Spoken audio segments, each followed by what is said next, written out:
আল্লাহর নবীর কাছে একজন সাহাবী আসলেন। আমার নবীর কাছে এসে বলতেছে, ইয়া রাসূলুল্লাহ, ও নবীজি, আমি দুনিয়ার মধ্যে অনেক মানুষ আছে, মা আছে, বাবা আছে, দাদা আছে, আমার ভাই আছে, আমার স্ত্রী আছে, আত্মীয় স্বজনরা আছে, পাড়া প্রতিবেশী আছে, এলাকার মধ্যে মানুষ আছে। আমার নবী গো, একটু আমাকে বলে দেন তো, আমি সবচাইতে কার সঙ্গে বেশি সুন্দর আচরণ করব? জানার দরকার আসেনি? বুখারী শরীফের হাদিস, মিশকাতের হাদিস, আল্লাহর নবী বলেছেন, কলা উম্মুকা, সুবহানাল্লাহ কোন।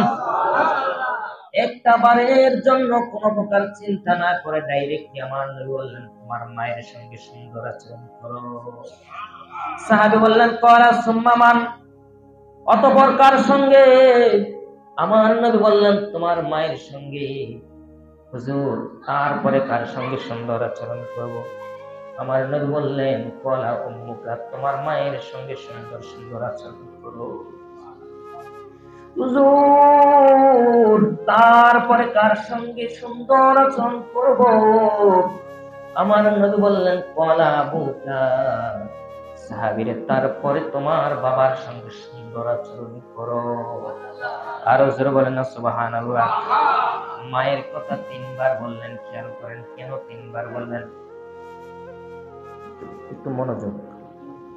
মায়ের কথা তিনবার বললেন হুজুর, এটা কোন মাওলানা শাফায়েত হুজুরের কথা নয়, অথবা অন্য কোন বড় বড় হুজুরের কথা নয়, এটা হলো আমার নবীর কথা। দুনিয়ার মধ্যে আসমান জমিন ভেঙে যেতে পারে, আমার নবীর কথার মধ্যে বিন্দু পরিমাণ পরিবর্তন হবে না। খেয়াল করছে? কোনো পরিবর্তন নাই। আমার নবীজি বললেন, তিনবার মায়ের কথা বললেন। এবার প্রশ্ন আসে কি আসে না, হুজুর মায়ের কথা তিনবার কেন, বাবার কথা একবার? আপনারা তো সবাই বাবারা আছেন এইখানে, মনটা বড় খারাপ হয়ে গেছে হুজুর। আপনি কি আমাদের সাথে শত্রুতা আছে নাকি? আমাদের কথা বললেন একবার, আর মায়ের কথা বললেন তিনবার, এমন প্রশ্ন তো আপনাদের ভিতরেও আসতে পারে, ঠিক নিও? আমার নবী যেটার ব্যাখ্যা করে দিয়েছেন, এজন্য মায়ের কথা আমার নবী তিনবার বলেছেন, কারণ হলো মা বাবার থেকে তিনটা কষ্ট বেশি করে। এক নম্বর হলো ওয়াহনান আলা ওয়াহনিন, একটা কষ্টের পর একটা কষ্ট সহ্য করে। আপনার মা আপনাকে নিয়ে, আমাকে নিয়ে 10 মাস 10 দিন অথবা 9 মাস পর্যন্ত, আমার মা আমাকে নিয়ে, আপনার মা আপনাকে নিয়ে কত রজনী কেটেছে, ঘুম যেতে পারে নাই, কতদিন গেল খাবার খেতে পারে নাই, কত কষ্টে চলাফেরা করেছে, কত কষ্টে নামাজ পড়েছে, শরীরটা ফুলে গেছে, পাগুলি ফুলে গেছে। আপনারা বলেন তো, এই জায়গার মধ্যে যত বাবারা আছেন, আপনারা কি কোনোদিনের জন্য, 2 দিনের জন্য কি সন্তানটাকে পেটের মধ্যে রাখছেন?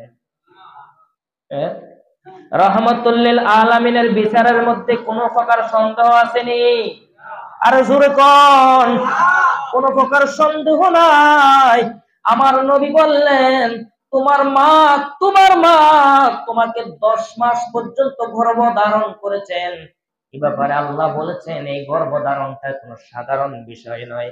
খেয়াল করেন, ওয়াহনান আলা ওয়াহনিন, একটা কষ্টের পর একটা কষ্ট সহ্য করে তোমার মা তোমাকে গর্ভ ধারণ করেছে। সুবহানাল্লাহ। দ্বিতীয় নম্বর হলো, 9 মাস পরবর্তীতে মা সন্তানটাকে প্রসব করেছেন। প্রসব করার সময় এমন মা আছে, সন্তান প্রসব করার সময় ইন্তেকাল করেছে। কথা বলেন ঠিক? কত মা আছে, সন্তান পেটের মধ্যে এসেছে, সন্তান অসুস্থ, মাও অসুস্থ, ডাক্তার বলে দিয়েছেন মাকে বাঁচাবেন নাকি সন্তানকে বাঁচাইবেন। বাবাই কয়, আমার সন্তানের দরকার নাই, আমার স্ত্রীকে বাঁচান, কেননা স্ত্রী যদি বেঁচে থাকে সন্তান আবার আসবে। মায়ের কানে কানে গিয়ে বলতেছেন, তোমাকে রাখবো নাকি তোমার সন্তানকে রাখবো? মা দুইটা চোখের পানি ছেড়ে দিয়ে কয়, আমার এই ছোট্ট মাসুম বাচ্চাটা মাত্র দুনিয়ায় আসছে, আমি তো দুনিয়াতে এতদিন ছিলাম, আমার আর থাকার ইচ্ছা নাই, তোমরা আমার সন্তানটারে বাঁচাও, আমার মরে যাবো, কোনো দুঃখ নাই। সুরে বলেন না আল্লাহ আকবার। দুইটা কষ্ট হলো। আল্লাহর নবী বলেছেন দুনিয়ার মধ্যে সবচাইতে কষ্ট, সবচাইতে বেশি কষ্ট হলো মানুষের মৃত্যুর কষ্ট। কোনটা? মৃত্যুর কষ্ট। এটা কি আমাদের থেকে বিদায় হয়ে গেছে নাকি সামনে আছে? আসেনি আসলে, সামনে সামনে আছে। কথাবার্তা তো এমন ভাবে করেন, বলেন, চলাফেরা তো এমন ভাবে করেন, মনে হয় মৃত্যু এটা আপনাদের থেকে চলে গেছে। আল্লাহর নবী বলেন দুনিয়ার মধ্যে সবচেয়ে কষ্টের জিনিস, কষ্ট হলো মৃত্যুর কষ্ট। দ্বিতীয় নম্বর কষ্টটাই হলো মায়ের গর্ভধারণের কষ্ট, সন্তান প্রসবের কষ্ট।